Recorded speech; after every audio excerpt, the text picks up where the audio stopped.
আজকে তোমাদের সাথে শেয়ার করব কুমড়ো পাতার ভর্তা। এখানে দেখো আমি কচি কচি পাতাগুলো নিয়েছি। কচি পাতাগুলো নিলে কি ভালো হয়, ভর্তাটা খেতে অনেকটা স্বাদ লাগে। বড় বড় পাতাগুলো কিন্তু খুব একটা ভালো লাগে না, তাই এখানে আমি একদম কচি দেখে পাতা নিয়ে নিয়েছি। আর এতদিন তোমাদের সাথে অনেক রকম ভর্তাই শেয়ার করেছি। আজকের ভর্তাটা কিন্তু খুব দুর্দান্ত স্বাদের ভর্তা। ঘরের থাকা কিছু উপকরণ দিয়ে আজকে ভর্তাটা তোমাদের সাথে আমি শেয়ার করেছি। ব্যাক টু মাই চ্যানেল রূপা মালাকার ব্লগের তরফ থেকে তোমাদের অনেক অনেক ভালোবাসা, শুভ কামনা।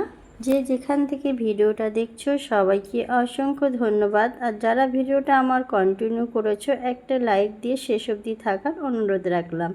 এখানে কুমড়োর পাতাগুলো আমি কিছুক্ষণের জন্য জলে ভিজিয়ে রেখে, পাতার যে গায়ের নোংরাগুলো থাকে সেগুলো কিন্তু খুব সুন্দরভাবে পরিষ্কার হয়ে যাবে। তার জন্য দেখো ভালোভাবে কিন্তু আমি এইভাবে কিছুক্ষণ ধুয়ে তুলে রাখবো। তারপর আবার জল পাল্টে আমি কিন্তু এটাকে ভালোভাবে কিছুক্ষণের জন্য ভিজিয়ে রেখে দেবো।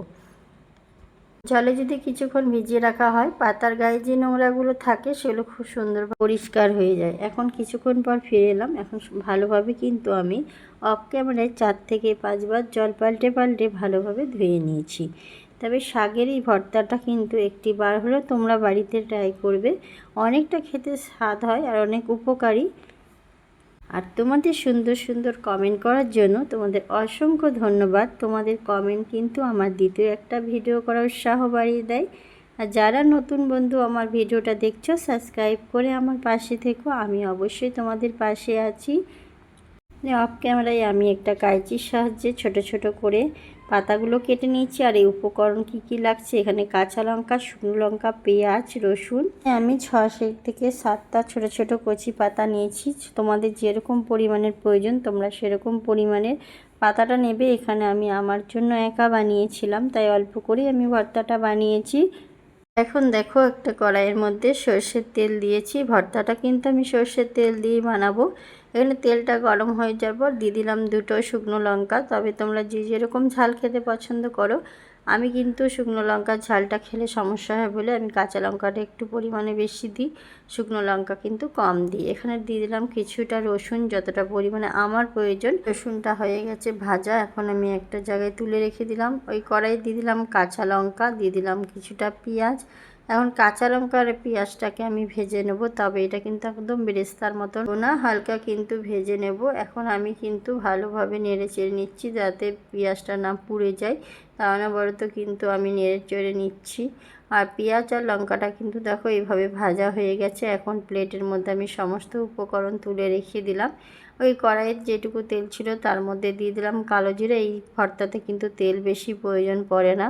দিয়ে দিলাম কুচিয়ে রাখা কুমড়োর পাতাগুলো। এই কুমড়োর পাতাগুলো দেওয়ার পরে একটু কড়াই আমি খুন্তির সাহায্যে ভালোভাবে কালো জিরের সাথে মিশ্রণ করে নিচ্ছি। তারপরে দিয়ে দেবো সামান্য পরিমাণে এখানে লবণ দিয়ে একটু নাড়াচাড়া করে দেবো। আর এখানে কিন্তু সামান্য একটু জল দেবো। সামান্য জল দিলে কি হয়, অনেক তাড়াতাড়ি কিন্তু এই পাতাটা সেদ্ধ হয়ে যাবে। তোমরা এই পাতাটা যখন সেদ্ধ হয়ে যাবে তোমরা শিল বাটাই বা মিক্সিতে করলে এতে একটু জল অ্যাড করতে হবে, তাছাড়া বাটা হবে না। আর এই ভর্তাতে জল দিলে কিন্তু টেস্টটা একদম লাগবে না, তাই তোমরা কেউ শিল বাটাই বা বাটনাতে বেটে নিতে পারো। এখানে এখন ঢাকনাটা তুলে দিলাম। কিছুক্ষণ পর ফিরে আসার পর দেখলাম শাকটা কিন্তু খুব ভালো মতো আমার সেদ্ধ হয়ে গেছে।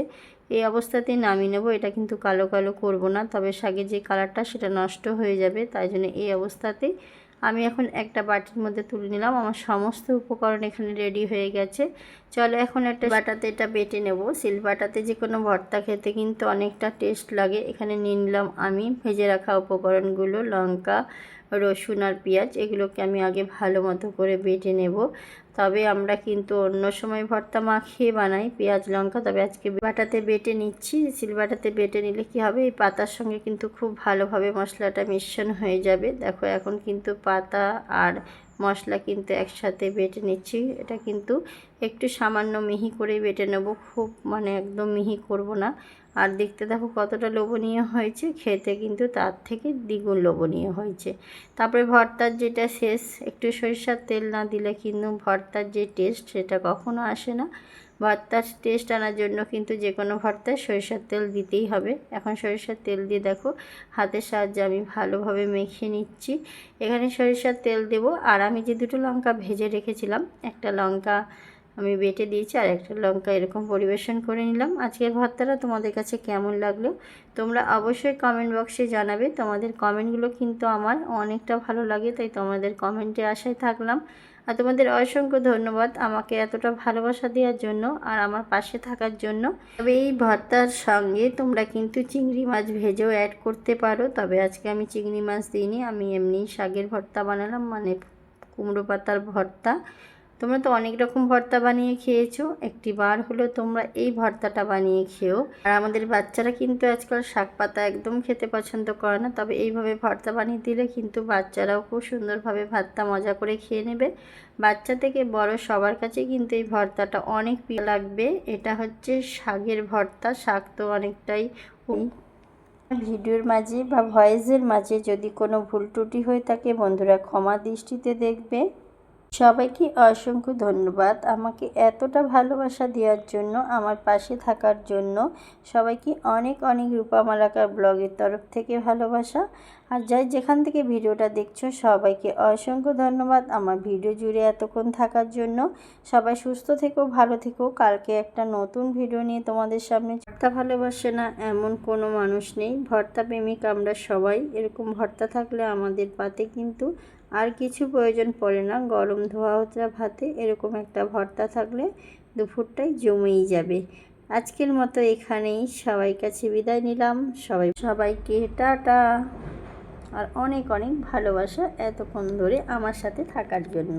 রূপামালাকার ব্লগের তরফ থেকে তোমাদেরকে অসংখ্য ধন্যবাদ।